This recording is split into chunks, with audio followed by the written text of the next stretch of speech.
What were some of those kind of like early challenges when you thought about marketplace expansion? And could you kind of like walk us through, like just, maybe with a few examples of how nuanced the markets were? Yeah. So we had a globe in the office with green, yellow, and red pins that we put in there. And the green ones were, we think regulatorily, we're okay here. Yellow, we're not sure. Red, we know we're banned. And we said, okay, let's pick up the green and yellows first, and let's see what happens to the reds.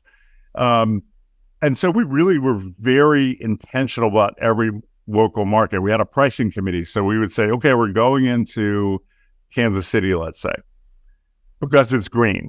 There's like usually a hole in the regulations which make this mostly legal. And we say, okay, what is the GDP per capita in Kansas? What can people pay? What are the local cab fares? What is gas cost for a driver? Insurance? What is the average life of a car? What's the unemployment rate?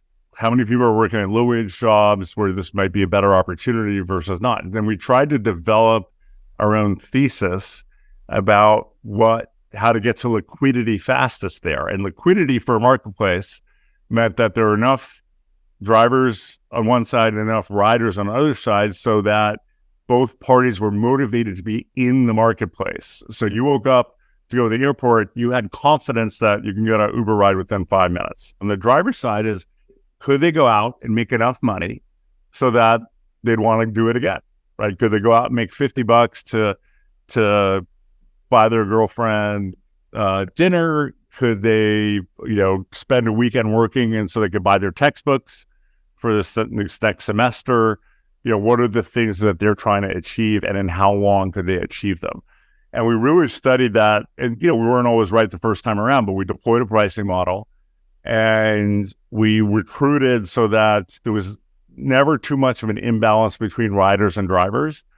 Although the biggest problem always, and still today with Uber, is there's just never enough drivers. There just isn't. The supply side always lagged the demand side, but we took very good care. And as we figured out this model in Kansas City, we wrote a playbook, and we gave that to the playbook for the person who was going to launch St. Louis, and then for the one who was going to launch Paris, and then for one who was going to launch Mumbai. And it evolved over time with nuance so that any new launcher of a city could start with 80% of the problem solved, basically. And that's how we scaled really fast.